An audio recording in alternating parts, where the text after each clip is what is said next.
All right, welcome back to all my Shadowverse fans out there. We are coming back now for the grand finale. I am currently sitting at 5-1, 5 wins on this take 2 run. Let me go ahead and flash this very powerful Swordcraft deck one more time quickly on the screen. Go back and watch my last 2 videos if you want to see the lead up to it. It's a little bit too long to put into one video. Yes, we do have kind of a busted deck here. 2 Gildaria, 1 Amelia, 1 Geno, 2 Amalia, absolutely crazy. Was trying out the Goblin Foray. I've not been super impressed with it. 1 Ancestral Crown has felt good, especially with the Magus and all this other craziness. Band of the Battle Princesses, 3 of that, it's feeling absolutely crazy. And a bunch of other goodies. Without any further ado, can I get my first 7-win run already in take 2? Okay, and big surprise, surprising no one. Round, whatever, 6, 7 that we're on here. Round 7, I guess, because I got a loss, is against Swordcraft. All right, Band of the Battle Princesses.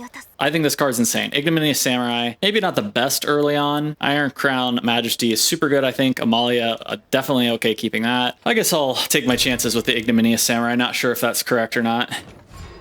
Gives us a turn to play at least. Lucrative Deal. I think basically if you have a really strong deck, I think Lucrative Deal is okay, right? Like you're assuming your cards are better than your opponent's card. A Detective's Lens. Wow. I feel like the first time I've seen somebody actually play that. All right, we're going to go for the Iron Crown Majesty, and I think it should be pretty good. This card, I think, is always going to be solid in take 2. Don't forget to get my attack in there. Well, we're pressuring them pretty good. They somehow got kind of unlucky. Oh, which, yeah, that's not a great play here. They're going to trade it into my 2-2, I'm sure. Yep, there you go. All right, so far things are going okay. This is a very unfortunate turn, though, unfortunately. But once again, they've got so many options. I'm sure they're going to have something good next turn no matter what anyways. Okay, that at least gives us something to play here. So let's go ahead and play it out. Again, we're just going to assume that our deck is better than our opponent's deck here. I don't know. What do y'all think about take 2, everybody? Is that all that comes down to in the end? Given how much sword we're facing, it sure is kind of sort of looking that way. I'm guessing there's going to be an evolution here. Yes, there is on the 3-5. I think that's pretty good.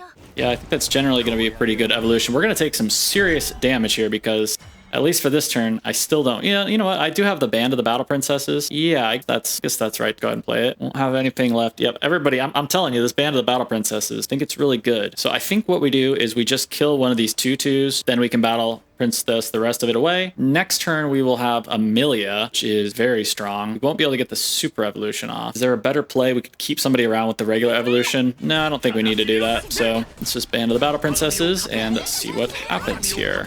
They're down an evolution already and down 5 life, so pretty good start so far. Okay. Really slow still. Amelia is going to be pretty good here, I think, coming down. Probably coupled with the Iron Crown. Get us up to 9 cards. Yeah, I think this is good. We could have played the Goblin Foray. You know what? Honestly, that probably would have been better. Ooh, Ian Lovebound Knight. Potentially try to save. Yeah, this can try to save this. If they don't have a way to kill my board, basically, then maybe I'll have this for next turn, and then it can be absolutely bonkers broken. No matter what happens, we've got our absolutely ridiculous hand. Okay, they were forced to do that. I'm okay with that. All right, Geno here is strong. A lot of things are strong here. Geno's basically good enough. Yeah, I'm all right with that. Let's just Geno. It's good enough. Things are looking pretty good because our deck is, well, stronger than most of our opponents' decks, most likely. I actually like that their board is kind of cramped. They maybe need to get rid of this Detective Lens at this point to pitch it to the trash. And one thing I got to keep in mind is this Centaur Centurion. That's 10 damage. So all I need is 5 more damage on the board. We're going to get to keep pressuring them like crazy. So I will likely try to just win that way. Just keep pressuring pretty hard on the board and having that ready to go to win the game. And if I get a chance to get them down to 10, I may go ahead and just take it. Okay, that's what I was thinking may happen. And then there's the Luminous Magus. Yep, once again, the band. I wouldn't be surprised to see an evolution here again. All right, yep, there it is. The Band of the Battle Princesses, still going to be really insanely good, although it's probably going to be an Amalia, actually, I think, here. Let's see here. If I Amalia, obviously we get rid of all the 3/3s. I could actually super evolve the Amalia, hit 4/5, king for 1, get another 1 damage in, or I could regular evolution this, get it to 3 damage. And then the other final option is Band of the Battle Prince here, which is honestly not too bad either. It's not going to get a lot stronger, I feel like, Band of the Battle Princess than this turn. All right, I'm going to try it. Okay, that was pretty good. Ignominious Samurai, finish the rest of it off, and then probably end with a Prim, I think, here.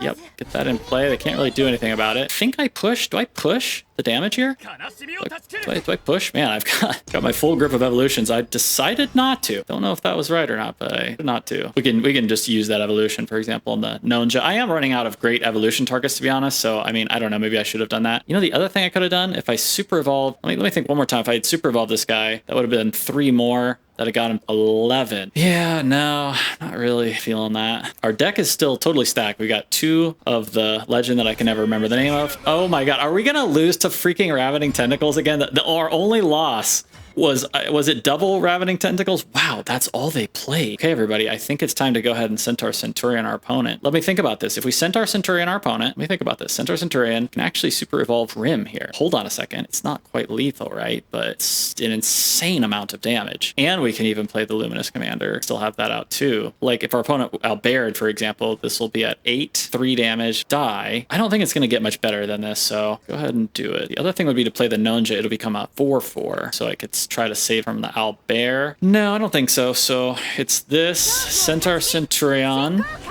and just really crazy damage. This also makes Prim a 4/4, so if they did actually Owlbear us, then the Prim will still actually be alive as well, which is really strong. Gets them down to 5. I guess maybe we needed a Ravening Tentacles also. I guess Ravening Tentacles is going to be really strong in take 2. It's looking like it's been really good so far. So maybe optimal in Swordcraft is like maybe 1 Centaur Centurion and then maybe 1 Ravening Tentacles. All right, there you go. We're in the end of the we're about as high as you can go up in this format. So kind of expected that we're going to be seeing some things like some Goldarias and things like that. They did have to actually use the super evolution, which is good at least. Ooh, man, that's kind of unfortunate for us here. I think it's going to be Amalia, and then probably super evolution, and we'll have a blocker out. It's about as good as it gets, and then it'll just kind of come down once again to how strong the things are that my opponent's got, I think. Is there any other potential option here besides that? I don't see one. The Nonja's got the ward, still got a regular evolution. Needed a little bit more damage to the face, I guess, in this deck. I guess that was the one thing I was actually kind of missing. All right, let's go ahead and do this. All right, so 2 of these. Yep, this is, yeah, it's got to be this. So this gets there, this goes there, this does that. We get to kill the Gildaria with a super evolve. It's unfortunate that they still, I guess, you know what, I guess I did, I mean, in hindsight anyways, the fact that I've still got these 2 regular evolution points, didn't really need those. We're kind of running out of gas here. Oh, okay, that could have actually gotten an attack in also. I'm not sure that would have mattered, but I think this is good having 2 of these. Basically, if they don't have a Gildaria or an Amalia or all the other great cards that you pretty much know that the opponent's going to have because of how high up in the ranks you've gotten. And here we have actually ran out of gas, so it's looking like this is going to be how we go out on this run. We're going to need a pretty good draw here. Okay, Night Shadow Ninja Master is not gonna do it here. We get 1 regular evolution. Lorala, like, now all we can do is try to buy 1 more turn, potentially. We're at 13. They'll have a 3 and a 9, because we can regular evolution to kill at least 1 of these. Lorala also, and we get a blocker here. Wow, think about this, everybody. We can get the Night Shadow big, ready to kill them turn. Then we can do a regular evolution, get rid of 1 of these 3/2. Then if we can get rid of the other one, and they can't kill us, then we can win, right? So it would be Night Shadow Ninja Master. Play the, well, that's what we're gonna do. So we're gonna Night Shadow Ninja Master, and then I think I'll play the Lorala to also give me 1 more health. Or you know what, I can actually just, oh shoot, that was a mistake. I meant to play the Goblin Foray. That was a mistake there. Go ahead and play this guy. This kind of a misclick there. That'll kill 1 of these off, and then we've got the regular evolution. Yeah, it was supposed to be a Goblin Foray, but we still got the regular evolution. So if they can't somehow kill us to the face, okay, well, they had it, so okay. There wasn't anything. Yeah, I didn't have any other options. Let's see, the Ian, is the Ian another option? Maybe the Ian was the other option because they would have a 2/2 ward and then buff it up. Okay, maybe we still could have won that one. All right, everyone, that is how this epic run ends, 5-2. It was in fact a very strong deck that we had, which is probably why we mostly did as well as we did. I'm pretty much back to even neutral now on my rewards. Subscribe if you enjoy this kind of thing and you want to see more Take Two content. I think I'm going to still keep doing it for a while. Probably just focus on the better runs at this point. I don't think people are so interested in the failure runs. I don't know. Let me know what you think in the comments. Let me know what kind of content you guys are interested that are sticking around and still playing Shadowverse and still enjoying playing it. What do you want to see? What are you interested in? Let me know, and I will see you in the next video, everybody.